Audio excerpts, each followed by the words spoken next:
Rasa bahagia dan bisa menerima diri ini penting dalam hidup kita, karena banyak orang yang kecewa dengan dirinya, banyak orang yang selalu menuntut dirinya macam-macam sementara dirinya tidak bisa memenuhi, sehingga yang lahir adalah kemarahan-kemarahan terhadap dirinya sendiri. Dan yang sejenis itu banyak. Maka ayo mulai latihan untuk bisa puas terhadap diri kita sendiri, menerima diri kita sendiri.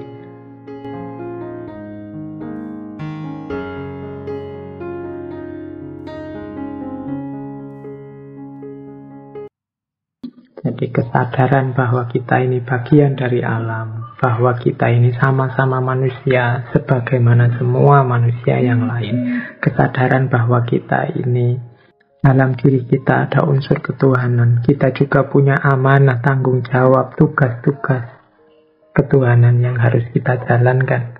Bahkan pada saatnya kita nanti harus juga kembali ke Tuhan dan lain sebagainya. Jadi kesadaran kesatuan dengan alam, dengan manusia dalam dunia ketuhanan. Ciri pertama, orang yang sudah mengalami big experience. Ciri kedua, kepenuhan dirinya. Kepenuhan diri itu orang merasa puas, merasa bersyukur, merasa bahagia dengan dirinya sendiri. Aku sudah mengaktualkan diriku, menjalani diriku sebagai manusia secara sepenuhnya. Dan di antara bukti kesuksesan aku menjalani diriku adalah pengalaman-pengalaman puncak tadi. Jadi ini khususnya dalam ranah agama. Jadi kepenuhan diri. Alhamdulillah aku bisa menjalankan tugas-tugas dari Tuhan, tugas-tugas keberagamaan dengan penuh. Jadi kepenuhan diri itu selain menunjukkan bahwa kita tuntas menjalankan tanggung jawab kita sebagai manusia, sebagai bagian dari alam, sebagai hambanya, juga menunjukkan kepuasan kita terhadap diri kita sendiri. Nah, itu ciri kepenuhan diri. Jadi aku puas dengan diriku yang sudah menjalankan yang terbaik yang bisa dijalankan. Di antara buktinya ya melalui big experience tadi. Ini rasa bahagia dan bisa menerima diri ini penting dalam hidup kita, karena banyak orang yang kecewa dengan dirinya, banyak orang yang selalu menuntut dirinya macam-macam sementara dirinya tidak bisa memenuhi, sehingga yang lahir adalah kemarahan-kemarahan terhadap dirinya sendiri. Dan yang sejenis itu banyak. Maka ayo mulai latihan untuk bisa puas terhadap diri kita sendiri, menerima diri kita sendiri. Orang yang mengalami pengalaman puncak itu di antara dirinya adalah dia sekarang terbebaskan dari banyak sekat-sekat tidak penting, banyak topeng-topeng yang tidak harus dipakai dalam hidupnya selama ini. Jadi orang yang mengalami puncak pengalaman agama itu kan, terus dia ngerti mana yang sejati, mana yang tempelan. Dia ngerti mana yang penting, mana yang tidak harus diutamakan. Dari sini terus kemudian dia merasa bebas. Yang membuat kita tidak bebas selama ini kan belenggu-belenggu dalam hidup kita oleh hal-hal yang sebenarnya tidak hakiki. Apakah itu oleh nafsu kita?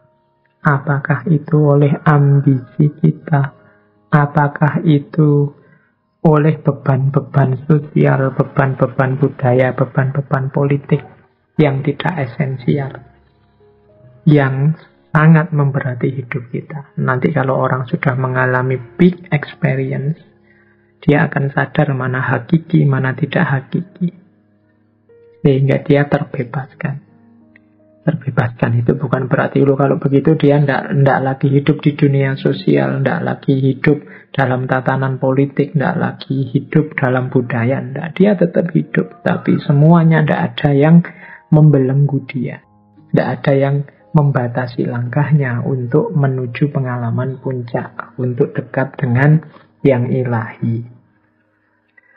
Kemudian di antara kepribadian lagi dari pengalaman puncak adalah cinta ini kesadaran untuk tidak egois, kesadaran untuk peduli, kesadaran untuk berbagi, kesadaran untuk melakukan kebaikan sebanyak-banyaknya, sebesar-besarnya, sepenuh-penuhnya, tanpa menghitung balasan, tanpa menghitung keuntungan bagi dirinya sendiri.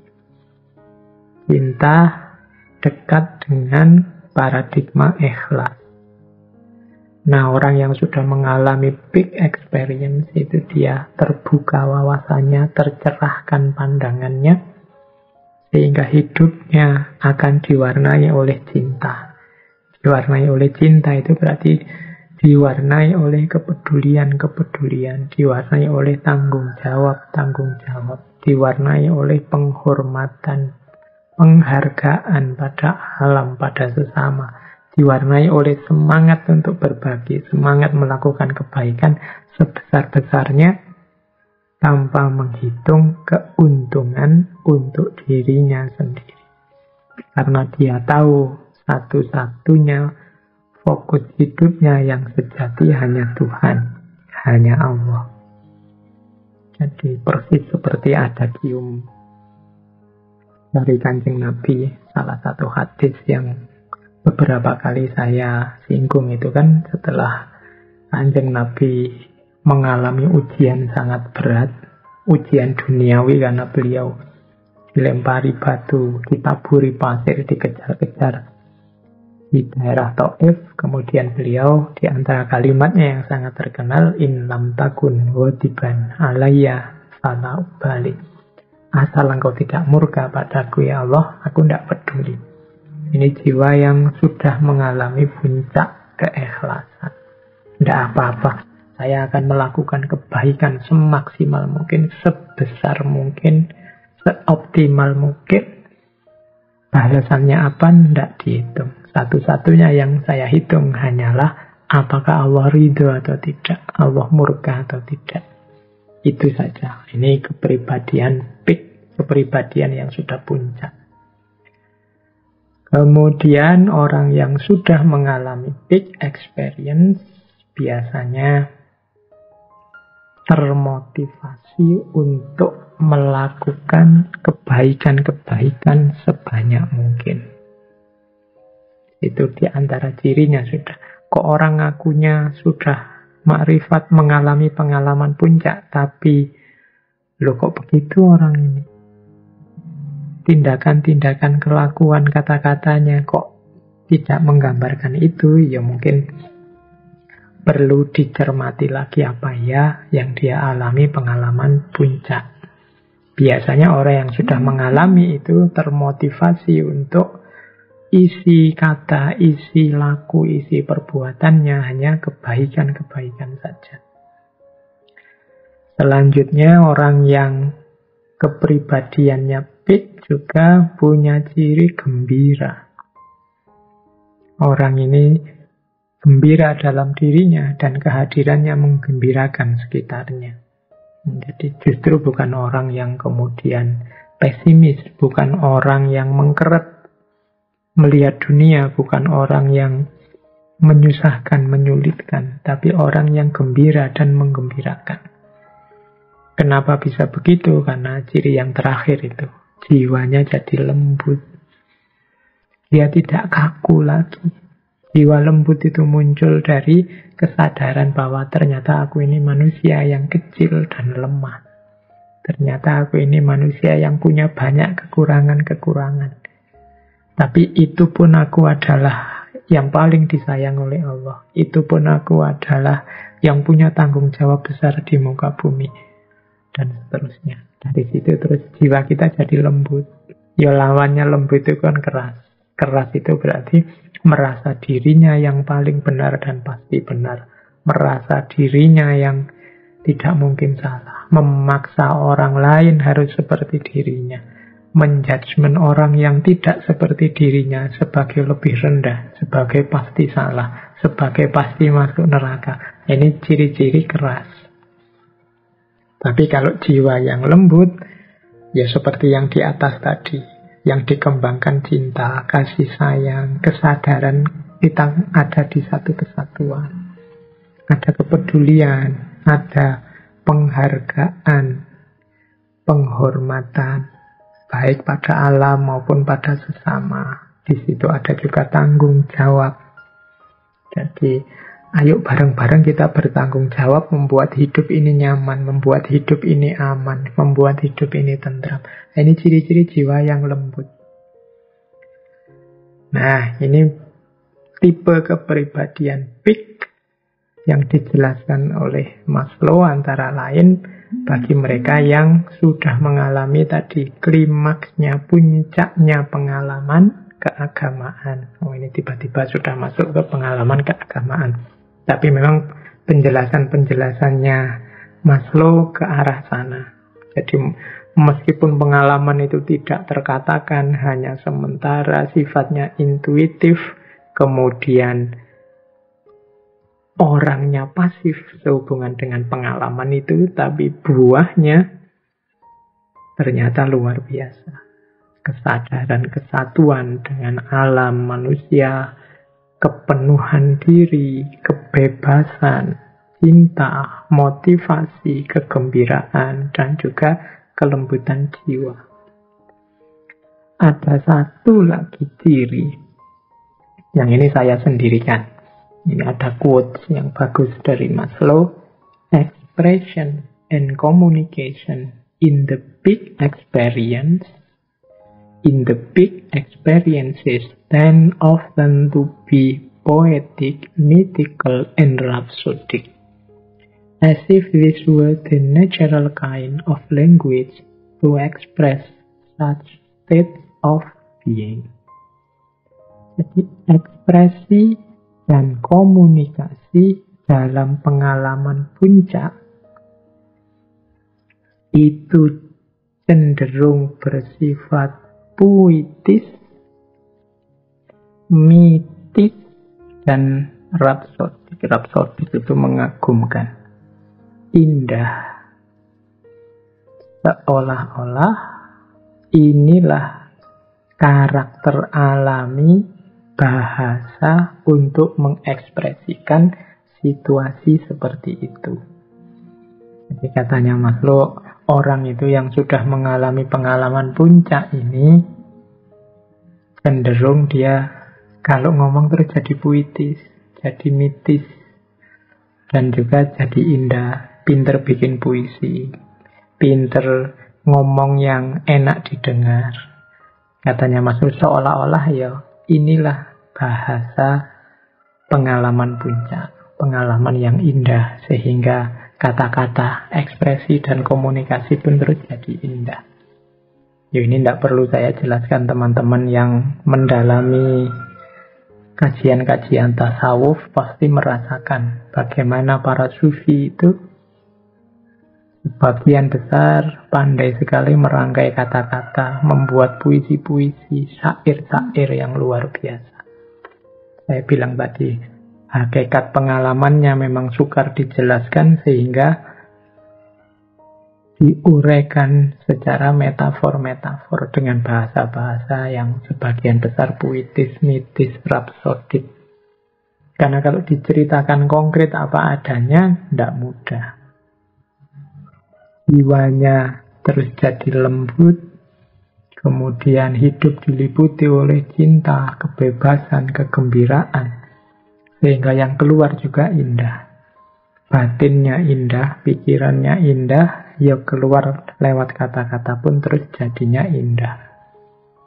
Sebaliknya, kalau ada yang keluar dalam kata-kata itu rasanya kok menyakitkan, rasanya kok menyusahkan, rasanya kok membuat masalah saja, ya kemungkinan ekuivalen dengan situasi di dalamnya. Mungkin di dalamnya juga sedang tidak indah, di dalamnya juga sedang gelap, di dalamnya juga sedang ruwet. Sehingga yang keluar juga hal-hal yang rumit dan ruwet. Baik, jadi ciri terakhir ternyata cenderung puitis, mitik, dan rapsodik. Kalau menjelaskan tentang pengalaman peak experience-nya. Oke, baik. Sekarang kita lanjutkan, kita tinggalkan Maslow, kita masuk ke pengalaman puncak keagamaan, khususnya dalam ranah tasawuf. Jadi religious peak experience, kalau dalam dunia mistik, itu bentuknya yang saya tahu ada 5 macam. Ada dalam bentuk pencerahan, ada yang dalam bentuk kesatuan, ada yang dalam bentuk perjumpaan, ada yang dalam bentuk pengabdian, ada yang dalam bentuk pengorbanan. Oke, sebelum saya jelaskan, boleh ambil nafas dulu. Ini kita masuk ke materi utama kita tentang pengalaman puncak keagamaan. Sambil minum-minum yang sudah disiapkan boleh. Sambil santai-santai dulu, ke belakang dulu juga tidak apa-apa. Saya tunggu sebentar, tidak apa-apa. Oke.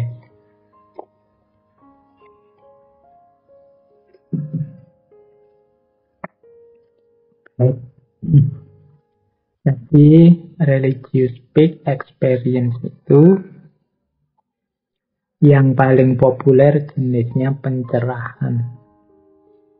Pencerahan itu bisalah kita kadang-kadang pakai istilah ma'rifat. Jadi, terbuka sekarang pemahaman kita tentang segala mana yang hakiki, mana yang palsu. Apa sih esensi hakikat hidup ini? Apa hakikat hubungan kita dengan Tuhan? Di mana posisi kita dengan Tuhan? Dalam hidup ini, apa yang harus kita mainkan? Peran apa yang harus kita jalankan? Dan lain sebagainya. Itu pencerahan itu semacam lahirnya kesadaran baru karena terbukanya sekarang semua rahasia dari yang selama ini tidak bisa kita pahami. Itu namanya pencerahan. Biasanya orang cerita pencerahan itu kan dianalogikan waktu Siddhartha Gautama mendapatkan pencerahan di bawah pohon Bodhi, itu kan. Ya memang modelnya seperti itu. Jadi dari banyak pengalaman keagamaan terus dilakukan kontemplasi, tiba-tiba sekarang jreng terbuka semua. Kalau dalam sufi ada yang pakai istilah tajalli. Jadi sekarang terbuka semua, jelas semua mana yang putih, mana yang hitam.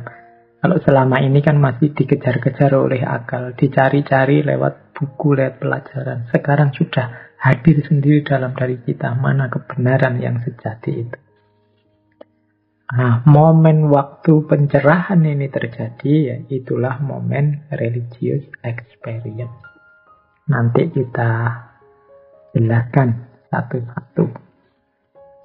Yang kedua, momen kesatuan. Kalau momen kesatuan ini ketika hamba dengan Tuhannya, kawula dan gustinya melebur jadi satu. Ini momen kesatuan. Nanti dalam dunia tasawuf ada ittihad, ada hulul, ada wahdatul wujud. Ini jenis-jenis religious peak experience dalam bentuk kesatuan. Ya di masing-masing tema tasawuf itu kan selalu ada. Silahkan ditengok lagi di sesi Al-Hallaj mungkin, ditengok lagi di sesi Ibnu Arabi mungkin. Yang ketiga, perjumpaan. Nah, perjumpaan ini kesadaran bahwa kita ini selalu bersama, selalu berdua, selalu ada di hadapan Allah. Allah itu ada di mana-mana, cuma kita sendiri yang sering tidak menatapnya, tidak melihatnya, tidak menyadari kehadirannya. Nah, kesadaran perjumpaan ini adalah termasuk jenis kesadaran big experience. Tidak mudah masuk ke kesadaran perjumpaan ini. Jangan dibayangkan, kalau cuma perjumpaan kan, sholat itu kan ketemu Allah, Pak, menghadap ke Allah. Ya, berarti saya juga mengalami. Ya, tapi sholat kita, sholat yang seperti apa dulu? Wong sebagian besar sholat yang kita jalankan rasanya, semoga pengalaman saya saja, rasanya yang kualitasnya serius. Sholat plus kesadaran bahwa kita ada di hadiratnya, itu mungkin tidak ada 10%-nya dari total sholat kita 100%. Jadi, padahal kesadaran ini adalah kesadaran yang penting. Kesadaran perjumpaan bahwa Allah ada di hadapan kita.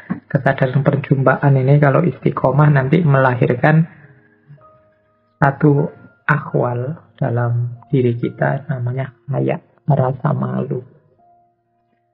Orang itu kalau merasa Allah selalu mengawasi, pasti ada rasa malu di situ. Kalau mau melakukan yang jelek-jelek, mau melakukan yang tidak pantas, yang tidak seharusnya. Itu kesadaran perjumpaan. Melahirkan khayat, malu saya. Mau curang itu loh, malu saya. Dilihat Allah. Mau teriak-teriak, ndak sopan, arep misuh-misuh, sak kopokku aku. Jadi, cuengkel aku.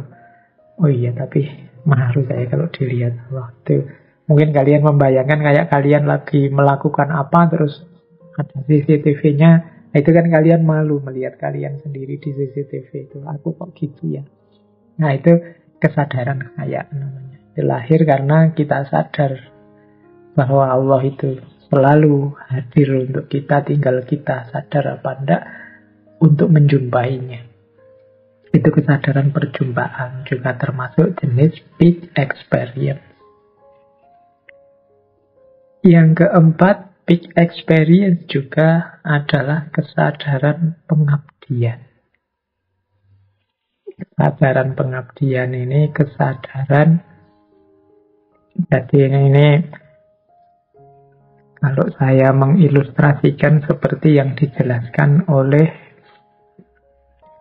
Iqbal. Dulu saya cerita Iqbal ada namanya kesadaran mistik, ada kesadaran profetik. Kesadaran profetik itu justru puncaknya tidak terletak saat kita berjumpa dengan Allah. Puncaknya itu terletak pada saat kita hidup dan menghidupkan kebenarannya Allah, mengabdikan kebenaran dan kebaikan yang kita yakini untuk sesama.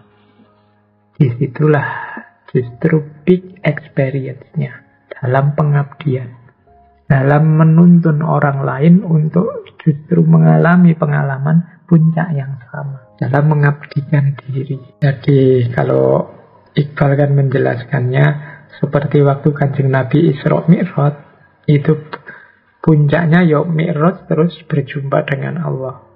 Tapi kan setelah itu Kanjeng Nabi kembali lagi karena cinta dan sayangnya pada umatnya untuk menuntun kembali umatnya.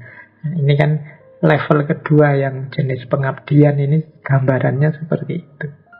Justru kebahagiaan yang sejati, wow yang sejati itu kalau kita berhasil memanfaatkan, menggunakan pengalaman puncak ini untuk kemanfaatan, kemaslahatan, kebarokahan hidup di lingkungan sekeliling kita dalam konteks pengabdian. Kalau ada orang bahagia karena kita memberi petunjuk kebahagiaan padanya, kalau ada orang pinter karena kita sedikit-sedikit memberi apa yang kita tahu padanya, kalau ada orang mengikuti apa yang kita lakukan dan mengalami big experience yang sama, disitulah sebenarnya big experience yang sejati, pengalaman puncak, rasa puas, rasa lega, rasa kagum, rasa terpesona luar biasa yang sejati. Ada juga jenis big experience yang kelima, yaitu jenis pengorbanan. Kalau ini kepuasan, kelegaan, kebahagiaan puncak, itu terjadi saat kita memberikan sesuatu, mengorbankan sesuatu untuk Allah, untuk Tuhan, untuk pengalaman puncak tadi. Itu justru puncaknya terletak pada pengorbanan. Mirip nanti ceritanya Nabi Ibrahim sama Nabi Ismail. Jadi kesediaan Ismail untuk disembelih dan kerelaan Ibrahim untuk mengorbankan anaknya, kemudian berdua menjalankan ritual pengorbanan itu, disitulah rasa puas, rasa lega, rasa bahagia karena menaklukkan nafsu, hasrat, ambisi kemanusiaannya sendiri untuk Allah. Itu momen pengorbanan. Ini juga momen puncak pengalaman keagamaan. Jadi ada pencerahan, ada kesatuan, ada perjumpaan, ada pengabdian, ada pengorbanan. Kalau dilihat dari jenis-jenisnya ini ya mungkin banyak di antara kita yang harusnya sudah menikmati big experience. Hanya saja mungkin kita tidak terlalu menyadari sehingga excitednya tidak terlalu dalam. Padahal kalau kita sadar, momen-momen ini secara otomatis harusnya membuat kita bahagia luar biasa. Sekedar sholat yang khusyuk, yang sangat sadar bahwa saat itu kita berhadapan dengannya. Itu kan sangat membahagiakan sebenarnya. Itu juga jenis religious big experience. Bahkan kenikmatan ini, kalau dalam ceritanya Sayyidina Ali itu kan, satu ketika beliau kena panah. Nah, ketika beliau ingin panahnya dicabut, beliau bilang, saya tak sholat dulu, nanti kalau saya sedang sholat, cabutlah panah ini. Dan beliau sholat. Jadi keasikan sholat, kesadaran bahwa saat itu sedang berhadapan dengan Allah, itu membuat meskipun anak panah itu dicabut, beliau tidak merasakan sakitnya. Sakitnya anak panah yang dicabut kalah oleh nikmatnya perjumpaan dengan Allah. Oh, itu sejenis religious big experience juga. Ya kalau kita mungkin masih belum nyampe ke makom ini. Tapi pintu-pintu big experience itu bisa kita masuki mulai sekarang. Mungkin lewat jalur pengorbanan, atau lewat jalur pengabdian, atau lewat jalur perjumpaan. Alhamdulillah kalau bisa lewat jalur pencerahan atau lewat jalur kesatuan. Karena jalur-jalur ini yang biasanya diincar oleh para sufi. Jalurnya nikmatnya jauh lebih luar biasa. Oke, sekarang kita lanjutkan. Dalam catatan saya ada beberapa pola pengalaman puncak ini. Yang pertama adalah pola intelektual, yang kedua pola eksistensial, yang ketiga ada pola fana. Ini kalau dalam tradisi tasawuf. Nah, pola intelektual apa? Pola intelektual itu saya sebut intelektual karena pengalaman puncaknya biasanya disebut makrifat. Makrifat itu kan kalau makna harafiahnya artinya pengetahuan. Mengetahui. Dari kata dasar arafah. Nah, pola ini pola intelektual karena modelnya tercerahkannya. Ini gaya semacam ini dipergunakan antara lain oleh Imam Ghazali. Urutannya atau istilah-istilah yang dipakai biasanya mukasyafah, musyahadah, dan ma'rifat. Menurut saya ini rentetan yang bisa sekaligus bareng. Atau maksudnya sama. Orang yang mengalami mukasyafah ya pada akhirnya dia akan ma'rifat. Apa yang dilakukan dalam mukasyafah ya musyahadah. Mukasyafah itu kan dari kata-kata kas. Jadi kasyaf itu maksudnya terbukanya hijab. Makanya ada kitab Sufi kuno karya Al-Hujwiri itu yang judulnya Kasful Mahjub. Jadi terbukanya hijab itu selama ini pandangan batin kita banyak terhijab oleh hal-hal yang tidak penting. Mungkin hal-hal yang duniawi, mungkin oleh nafsu kita, ambisi kita, hasrat kita. Ini membuat pandangan batin kita gelap. Sehingga tidak bisa membedakan mana sejati, mana tidak sejati. Mana penting untuk hidup kita, mana tidak penting. Mana yang hakiki, mana yang tidak hakiki. Nah, dalam mukasyafah ini, yang menghijab tadi terus tersingkap. Jadi tersingkapnya hijab itu momen mukasyafah. Jadi terbukanya yang selama ini menghalangi, itu momen mukasyafah. Kalau kemarin banyak halangannya sehingga tidak bisa menyaksikan apa-apa. Sehingga kita tidak tahu, tidak bisa membedakan mana hak, mana batil. Nah, ketika momen mukasyafah ini terjadi, ya semacam momen, kalau bahasanya Surabadi, isyraq, tiba-tiba cahaya bisa masuk. Kemarin terhijab, cahayanya tidak bisa masuk. Yang ada hanya gelap. Yang kita anggap kebenaran, mungkin tidak sejatinya kebenaran. Yang kita anggap kebaikan, mungkin juga tidak sejatinya kebaikan. Atau kebaikan dan kebenaran itu kita manipulasi untuk kepentingan-kepentingan gelap kita. Ya karena diri kita sedang gelap. Nah, momen mukasyafah ini momen orang ketika mengalami pencerahan dan yang tadi menghijab lenyap. Ya lenyap itu bisa karena diusahakan sendiri oleh sufinya yang sedang suluk, dibersihkan dengan cara uzlah, dengan cara riyadhah, macam-macam, sampai kemudian hadir pada titik mukasyafah. Setelah mukasyafah, ya momen yang akan dialami ya pastinya musyahadah. Musyahadah itu syahadah, menyaksikan. Jadi makanya syahadat itu kan artinya kesaksian. Sekarang hadirlah kebenaran-kebenaran itu. Tampaklah kesejatian, tampaklah mana yang hakiki. Itu momen musyahadah sudah.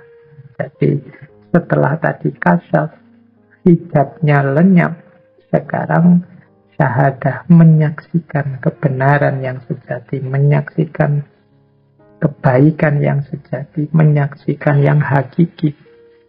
Itu namanya musyahadah. Ya nanti puncak-puncak yang hakiki, puncak-puncak yang sejati itu pastinya kan Allah. Makanya sering disebut musyahadah itu menyaksikan kehadirannya. Jadi mukasyafah, musyahadah. Ya nanti buahnya orang ini karena sudah mampu musyahadah, dia mencapai namanya ma'rifat.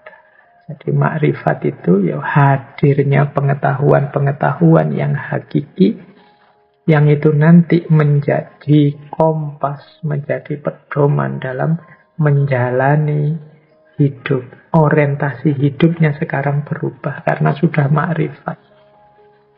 Kalau semula orientasinya duniawi atau kepentingan-kepentingannya belaka, sekarang satu-satunya dalam hidupnya hanya Allah. Kenapa bisa begitu? Sudah ma'rifat. Ya cerita paling mudah ya selalu ilustrasi dari pengalamannya Imam Ghazali sendiri. Jadi Imam Ghazali itu kan sufi yang berusaha keras sendiri untuk mencapai makom ma'rifat. Dan belajar, menjelajahi banyak ilmu dan lain sebagainya sampai ada momen menemukan kesejatian dalam ranah tasawuf. Beliau juga sempat belajar buku-buku tasawuf, naskah-naskah tasawuf dari berbagai tokoh tasawuf. Cuma kemudian beliau sadar, tasawuf itu tidak seperti ini jalannya. Untuk bisa nyampe puncaknya pengalaman tasawuf, yang hakiki dari tasawuf ya dijalani dengan riyadhah. Makanya terus beliau uzlah sekitar 10 tahun lebih itu ya dalam rangka mengejar ini pengalaman mukasafah, musyahadah, dan ma'rifat. Ini dalam bahasa saya ini sebenarnya satu paket. Begitu orang kasaf ya saat itu juga dia musyahadah, dan buahnya musyahadah ya diri yang ma'rifat. Jadi ini nyambung, ini yang saya sebut pola yang intelektual. Jadi hadirnya kesadaran baru, tercerahkannya akal budi kita bisa membedakan mana yang hakiki dan mana yang ilusi. Jadi bisa menjangkau mana yang ghaib, mana yang syahadah, itu sudah ma'rifat. Kalau dalam dunia tasawuf digambarkan orang yang ma'rifat itu yang ngerti segala sesuatunya. Apakah itu yang hakiki maupun yang ilusi. Bahkan kadang ngerti masa lalu, juga ngerti masa depan. Itu orang-orang ilustrasinya begitu, sama dengan ilustrasi ketika Nabi Khidir tiba-tiba membunuh seorang anak kecil. Nah, itu karena beliau diberi pengetahuan tentang masa depan. Anak ini besok akan rusak dan merusak orang tuanya, yang orang tuanya ini orang baik. Nah, ini kan pengetahuan tentang masa depan. Juga pengetahuan tentang masa lalu. Pengetahuan tentang masa lalu itu misalnya ketika Nabi Khidir ikut ada tembok yang runtuh, yang dia ikut bekerja untuk menegakkan kembali tembok itu, karena dia tahu di bawah tembok ini ada harta miliknya anak yatim yang dulu ditinggalkan orang tuanya. Nah, itu pengetahuan masa lalu. Ada juga pengetahuan tentang saat ini yang orang tidak tahu, tapi dia tahu. Misalnya, waktu nyebrang naik perahu, di depan sana ada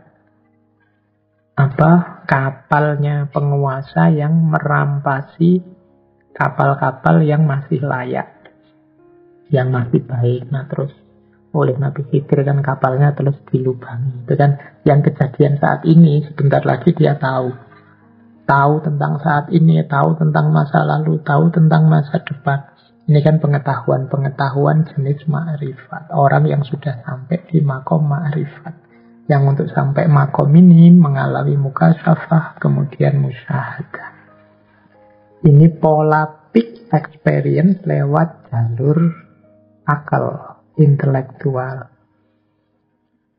Ada juga peak experience yang sifatnya eksistensial. Eksistensial itu berhubungan dengan kesatuan tadi, kedirian kita sebagai manusia dan hubungannya dengan Tuhan. Ini yang saya tahu ya, ada model ittihad, ada model hulul, ada model wahdatul wujud. Hulul ada kita jelaskan di sesi Al-Halaj. Wahdatul wujud kita jelaskan di sesi Ibnu Arabi. Silahkan dicek lagi rekaman-rekaman ngaji filsafat yang lama-lama.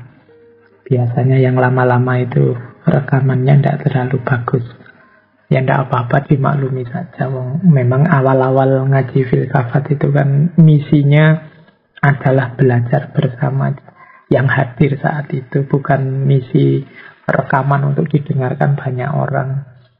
Jadi tidak terlalu menomorsatukan rekaman zaman itu, sehingga kalau rekamannya jadi ya syukur, tidak jadi ya tidak masalah, itu zaman itu. Jadi jangan dimarahi terus teman-teman MJS, teman-teman takmir kalau rekamannya banyak yang jelek, ya karena memang kesadarannya berbeda dulu sama sekarang. Kalau sekarang kan banyak yang mengikuti, kita tahu dari mana-mana beberapa mendengarkan, sehingga ya mulai mikir kalau gitu kasihan kalau rekamannya jelek, mereka tidak bisa mengikuti. Kalau dulu kan yang kita perhatikan yang hadir. Jadi yang penting teman-teman yang hadir saat itu dalam ngaji bisa mengikuti, sudah alhamdulillah. Rekaman itu bonusnya. Nah, mungkin belakangan baru sadar ya rekaman juga penting, kasihan yang jauh-jauh karena bisanya mengikuti rekaman. Sehingga mulai nyari-nyari cara merekam yang baik dan bagus. Ya mungkin ada teman-teman yang ngerti cara yang lebih baik lagi untuk rekaman, syukur-syukur membantu teman-teman takmir MJS untuk bisa dapat rekaman yang bagus, ya monggo. Pokoknya niat awalnya ya memang sinau bareng, kita belajar bersama-sama. Oke, jadi ya semoga untuk kedepannya rekamannya bagus terus. Saya tidak tahu nanti kalau sudah ini, mungkin belakangan rekamannya lumayan karena saya bicara sendirian ini dari kamar, dari rumah. Tapi nanti kalau sudah pandeminya selesai, ya kembali lagi ke masjid. Kalau di masjid kan memang fokus utamanya tetap yang hadir. Ya rekamannya kita seriusi juga, tapi kadang-kadang juga meleset. Kita berusaha, Allah yang menentukan, gitu aja rumusnya. Ini tiga-tiganya jenis kesatuan. Jadi kesatuan antara hamba dengan Tuhannya, antara Gusti dengan kawulonya. Kalau wahdatul wujud itu ya hakikatnya memang satu. Allah sebagai yang wajibul wujud, sementara semua makhluk yang lain hanyalah mumkinul wujud. Mumkinul wujud itu dia wujudnya yang sejati, itu ya tergantung pada wajibul wujud. Dia bisa ada, bisa tidak. Jadi hakikat ada kita hari ini itu tergantung adanya Allah. Karena kita hanya mungkin, Allah lah yang wajib. Oke, kita ini hanya bayangannya Allah. Kalau bahasa mudahnya begitu, kalau pakai istilahnya Suhrawardi. Jadi kita ini hanya memantulkan cahayanya Allah. Jadi ini teori wahdatul wujud. Silahkan kembali ke rekamannya Ibnu Arabi. Jadi antara mungkinul wujud dan wajibul wujud itu ya dipisah juga tidak bisa. Wong kita tergantung pada Allah kok ada kita itu. Jadi hakikatnya kita satu.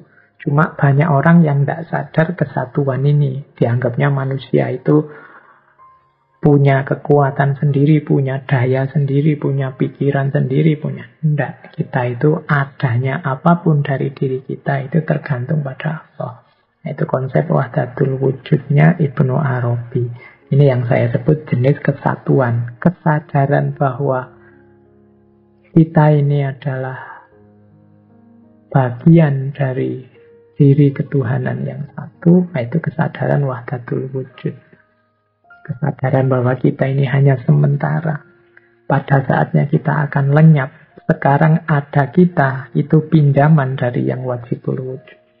Itu yang semacam ini namanya wahdatul wujud. Nanti ada ittihad, ada hulul. Ini juga dua proses kesatuan. Bedanya apa? Ini dua-duanya sama-sama kesatuan. Menyatunya antara hamba dengan Tuhannya, kawula dengan Gustinya. Kalau hulul, itu dari kata-kata halla. Ini teorinya Al-Hallaj. Halla itu menempat. Jadi, kalau hulul itu Allah yang menempat dalam dirinya manusia halam. Allah masuk ya. Kalau saya pakai terminologi fisik, menempat itu kan sebenarnya fisik. Terus orang mendefinisikannya terus jadi fisik. Wah berarti ini musyrik, ini Allah masuk. Enggak. Ini memang ineffable, susah dijelaskan. Jadi hadirnya Allah dalam dirinya manusia. Makanya kan ayatnya itu kan wa ana aqrabu ilaihi min hablil warid. Aku lebih dekat dengannya daripada tulang leher, daripada urat leher. Itu kan sangat dekat.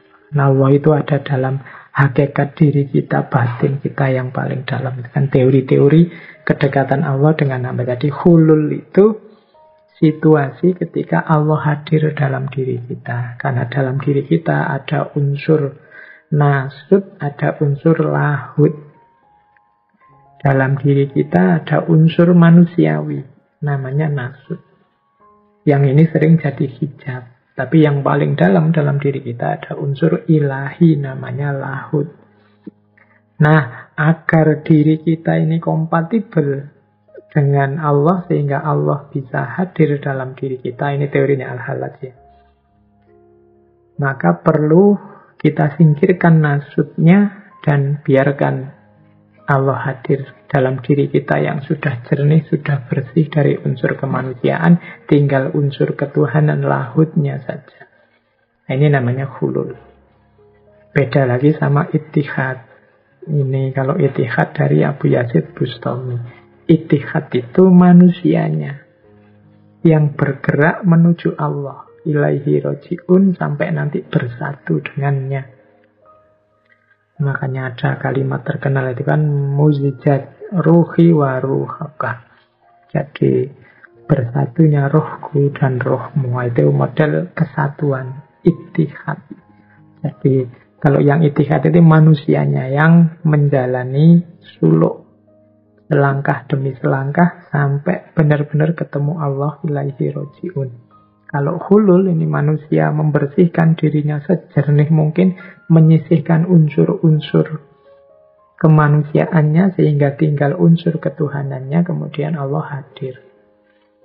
Nah, di tiga pola ini ya logikanya, kalau yang wajib, yang tak terbatas bertemu yang mungkin dan yang terbatas, ya alternatifnya cuma satu. Yang terbatas dan yang mungkin pastinya dia tenggelam. Pastinya dia lenyap. Setetes air yang bergabung ke samudra, dia akan lenyap. Yang ada tinggal samudranya. Itulah mengapa di momen peak experience, pengalaman puncaknya para sufi dengan model ittihad, hulul, wahdatul wujud ini, tadi saya bilang ini pengalaman excitement luar biasa, pengalaman wow, dan ciri-ciri yang lain di depan tadi. Kadang-kadang para sufi ini muncul satohat. Satohat itu ekspresi kegembiraan luar biasa, ekspresi kebahagiaan puncak. Jadi, sehingga muncul kalimat-kalimat yang kadang-kadang kontroversial. Karena mungkin kita melihatnya, menyikapi kalimat-kalimat itu menggunakan fikih kita yang biasa, menggunakan perspektif lahiriah. Padahal ini momen, kalau saya memahami, ini momen ketika bahagia yang tidak terkira, ketika diri kita terserap oleh kekuatan yang luar biasa membahagiakan. Bahkan tadi dibilang sampai rasa kehadiran kita rasanya lenyap. Sama kayak kalau kita sedang jatuh cinta itu. Jatuh cinta, puncak-puncaknya cinta itu kan aku sudah tidak penting lagi. Yang ada hanya engkau, yang ada hanya dia dalam diriku. Aku sudah tidak peduli lagi situasiku. Dulu waktu kita ngaji Laila Majnun kan, kecintaan puncak itu kan digambarkan secara luar biasa sampai tidak peduli lagi situasi dirinya. Nah, orang-orang ittihad, hulul, wahdatul wujud itu mengalami situasi yang sama. Sehingga keluar kalimat-kalimat ekspresi kebahagiaan luar biasa tadi. Yang kadang-kadang ya kalau kita dengarkan dengan logika normal kita rasanya aneh. Sama kalau pas kita jatuh cinta itu kan bikin puisi kan kadang ya aneh-aneh toh. Belahlah dadaku. Ya kan, lihatlah jantungku. Loh, itu kalau pakai logika normal itu kamu bisa dibawa ke polisi itu. Pembunuhan itu, membelah dada itu. Apalagi mengambil jantungnya. Wow, itu bisa ancamannya hukuman mati. Loh, itu memahaminya kan tidak begitu. Termasuk gunungku seberangi, gunungku daki, lautanku seberangi. Itu kan ya kalimat-kalimat kias, kalimat-kalimat metafor untuk menyatakan betapa dalamnya cintaku. Karena dia ineffable, tidak bisa dijelaskan. Termasuk juga kalimat-kalimat satohat tadi, kalimat potongan-potongan. Misalnya Al-Hallaj bilang, Ana al-Haq, atau Abu Yazid Bustami, bercampurnya aku dengan engkau, dan lain sebagainya. Oke, ini salah satu pola. Jadi tadi ada pola makrifat, pola intelektual, ada pola eksistensial. Ada lagi pola, ini saya ambil dari Ibnu Arabi juga, pola pengalaman puncak ini yaitu pola fana. Ini pola fana, ini pola yang agak berbeda. Jadi pola fana ini pola melenyapkan diri. Kalau tadi kan pola kesatuan diri, kalau ini pola pelenyapan diri. Jadi justru dalam pengalaman puncak, pola pelenyapan diri ini satu-satunya yang tersisa hanya Allah saja. Diri kita sampai ke level yang paling ghati, hakiki itu sudah tidak ada. Nah ini kalau teori dari Ibnu Arabi, step-step fana, itu tidak ujuk-ujuk kita langsung diri kita lenyap. Jadi ada tahapan-tahapan suluknya untuk kita sampai pada hanya Allah saja yang tersisa. Ayo kita lihat sebentar ya pandangannya Ibnu Arabi ini. Jadi yang pertama adalah fana an mukhalafat. Fana an mukhalafat itu yang harus kita lakukan pertama adalah sirna dari segala dosa dulu. Membersihkan maksiat-maksiat. Jadi lewat jalur takwa dulu. Menjalankan perintahnya, menjauhi larangannya. Titik akhirnya apa? Anak anil mukhalafat. Jadi semua yang Allah murka, semua yang tidak disukai Allah, semua dosa kecil atau besar, semua maksiat kita tinggalkan. Nah, ini level paling dasar. Anak anil mukhalafat. Segala yang berjenis ketidaksetujuan, pembangkangan kepada Allah, kita jauhi. Nah, ini level pertama. Ya, kalau ini saja belum lulus, ya susah kita naik ke level kedua. Jadi level pertama ini membuat kita jadi orang benar, jadi orang baik. Loh, padahal kadang-kadang untuk jadi orang benar, jadi orang baik itu kan puncak tujuan kita. Tapi di pola fana ini, itu awal. Jadi awal perjalanan itu jadi orang benar, jadi orang baik. Sirnanya segala dosa. Setelah itu naik satu level. Anak af'alil ibad. Jadi sirnanya segala tindakan hamba. Nah, kalau yang kedua ini lebih tinggi lagi, lebih dalam lagi. Apa yang kita sirnakan? Tindakan. Maksudnya sirnakan tindakan itu bukan kok kita tidak ngapa-ngapain lagi. Tapi maksudnya mensirnakan tindakan itu kita sadari bahwa kebaikan yang tadi kita lakukan, kemampuan kita menghindari maksiat, menghindari dosa, itu hakikatnya adalah anugerah dari Allah, kendali kontrol dari Allah. Kok kita bisa sadar untuk menjalani kebaikan dan kita terus mau jauh dari maksiat, jauh dari kejahatan. Nah, ini sebenarnya jasanya tidak terletak di kita, tapi semuanya adalah anugerahnya Allah. Jadi tidak pantas kita mengklaim, loh saya sudah menjalani kebaikan, loh saya sudah menjauh dari dosa, loh engkau menjalani kebaikan, engkau menjauh dari dosa. Itu semua hakikatnya adalah anugerah dari Allah. Kalau kita sudah nyampe pada kesadaran ini kita naik satu level. Namanya fana'an af'alil ibad. Jadi kita ini hamba yang setiap tindakannya dikendalikan oleh Allah, dikendalikan oleh Tuhan. Nah, ini level kedua. Ini juga tidak mudah. Saya bilang menyadari. Kalau mengetahui, yalah kita tahu. Kalau saya informasikan seperti ini kan kita tahu. Tapi menyadari itu, kesadaran itu biasanya ada efeknya dalam kehidupan. Kalau saya bilang kita ini kebaikan yang kita lakukan itu anugerah dari Allah loh. Oh ya Pak, saya tahu Pak. Kalau tahu itu biasanya belum mengefek hidup. Tapi kalau saya sadar Pak, kalau sadar itu ada efeknya.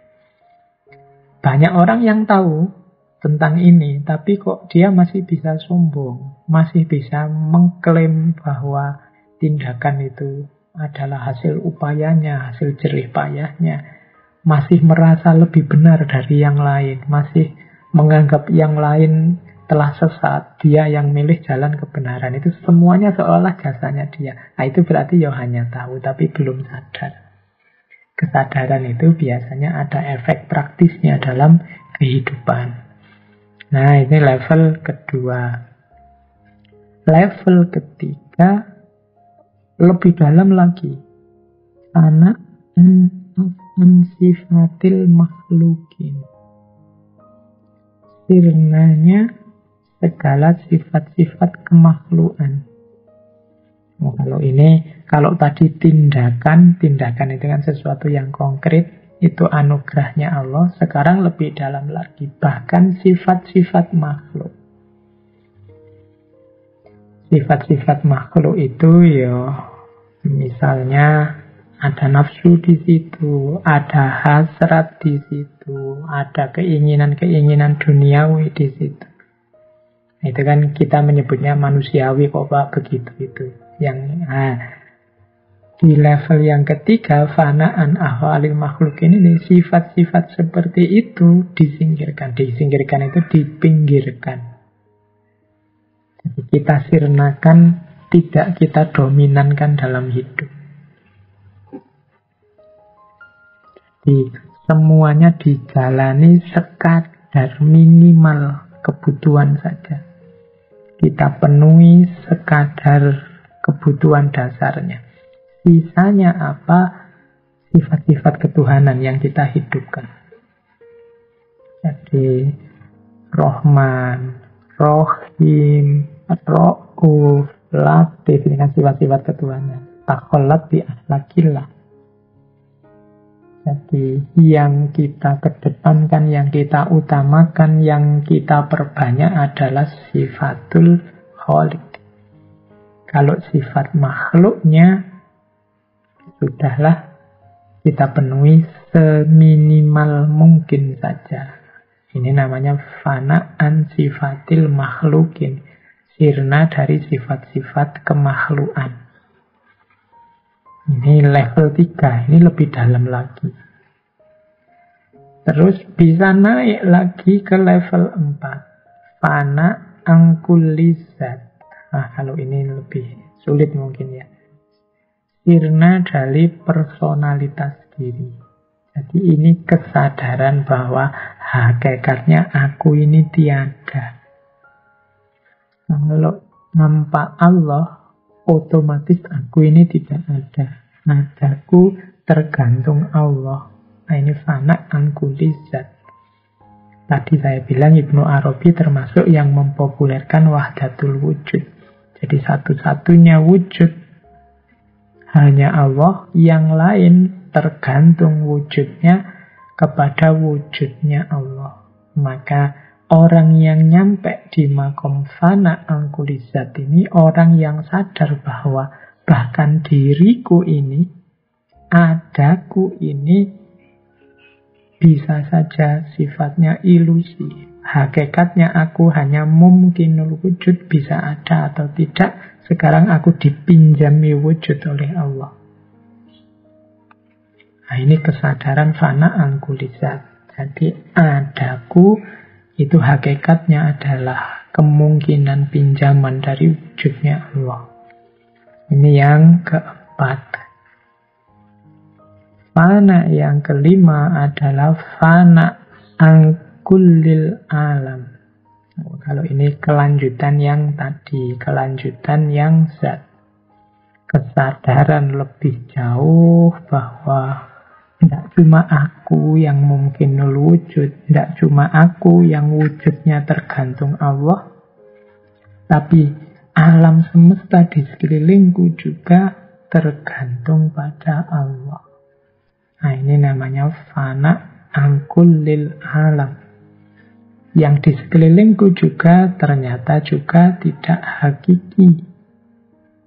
Semuanya mungkinul wujud. Ada atau tidaknya tergantung pada Allah. Ini fana angkullil alam. Puncaknya adalah fana angkulli ma siwallah. Jadi sirnanya segala sesuatu selain Allah saja. Ini kesadaran puncaknya adalah kesadaran bahwa aku tidak ada, alam tidak ada, semua sifat-sifat kemakhlukan itu tidak ada, tindakan juga tidak ada, apalagi yang dosa-dosa kegelapan, semuanya tidak ada. Satu-satunya yang asli ada itu hanya Allah saja.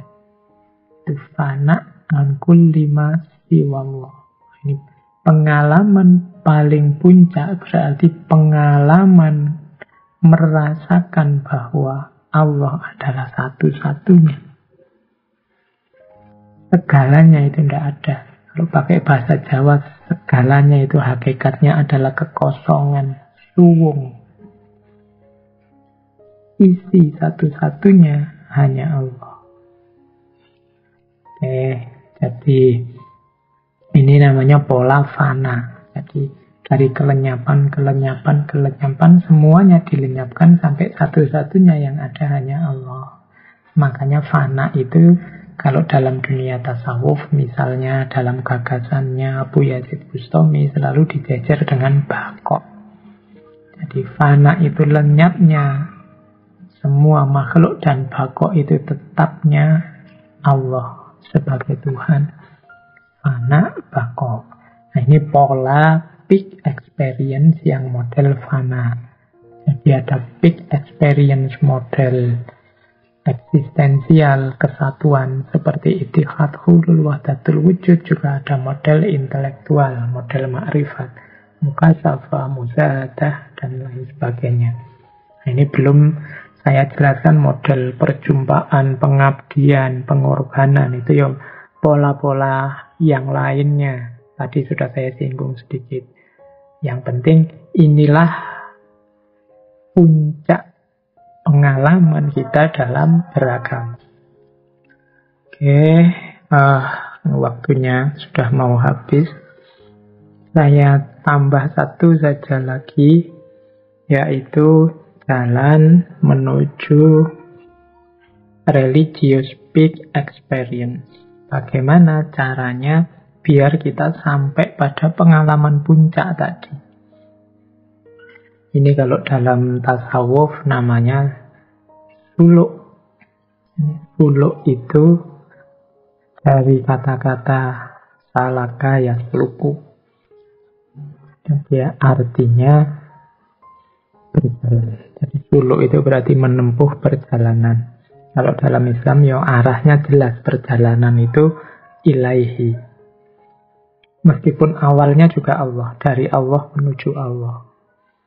Makanya inna lillahi wa inna ilaihi. Jadi kita itu dulunya berasal dari Allah, kemudian dihadirkan ke dunia untuk kembali menempuh jalan menuju Allah. Karena tempat kembali kita ya lagi-lagi Allah. Jangan sampai kita salah tempat kembali. Maka kita harus melakukan suluk, perjalanan yang benar. Oke, secara umum kalau dalam tasawuf ya perjalanan itu modenya adalah menempuh makomat, makom-makom. Nanti setiap sufi punya konsep sendiri. Makom itu seperti terminal-terminal yang harus dilewati. Yang di tengah perjalanan nanti mendapat anugerah dari Allah sebagai fasilitas dalam perjalanan, namanya akhwal. Akhwal itu kondisi jiwa. Jadi kondisi jiwa anugerah Allah karena kita menempuh perjalanan dari terminal ke terminal tadi. Misalnya kondisi jiwa yang uns, kondisi jiwa yang lembut, kondisi jiwa yang mahabbah, penuh cinta, dan lain sebagainya. Nah, kalau itu anugerahnya Allah. Tapi bertobat, sabar, uzlah misalnya, ini namanya makom. Setiap sufi punya urutan makomnya sendiri-sendiri. Jadi ini petunjuk dari para sufi bagaimana kita meniti jalan menuju peak experience. Ya, puncaknya tetap nanti bertemu Allah. Oke, ya di sesi para sufi banyak kita kaji tentang level-level makom, kemudian juga akhwal-akhwal, karomah-karomah yang teman-teman senang mendengarkan cerita-cerita itu sebenarnya sejenis akhwal, anugerah Allah dalam perjalanan.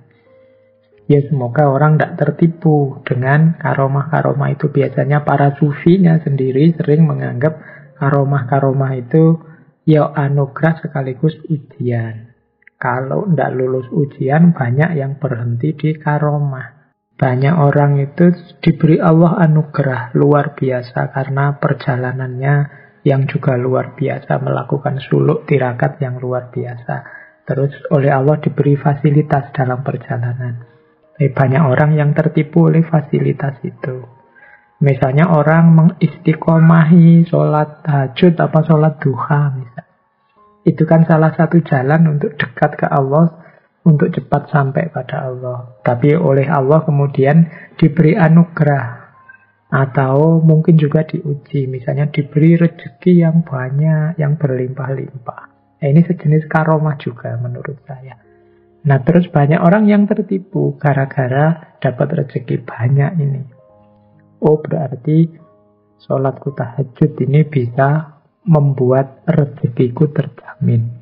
Padahal kemarin saya sholatnya 2 rakaat. Ini kalau sholatnya tak tambah tiap malam 4 rakaat, mestinya rezekinya lebih banyak. Nah sekarang orientasinya berubah. Kalau tadi semula lillahi ta'ala, sholat demi dekat pada Allah, sekarang sudah biar dapat rezekinya tambah banyak. Nah, ini yang saya sebut ujian-ujian dalam suluk, dalam perjalanan.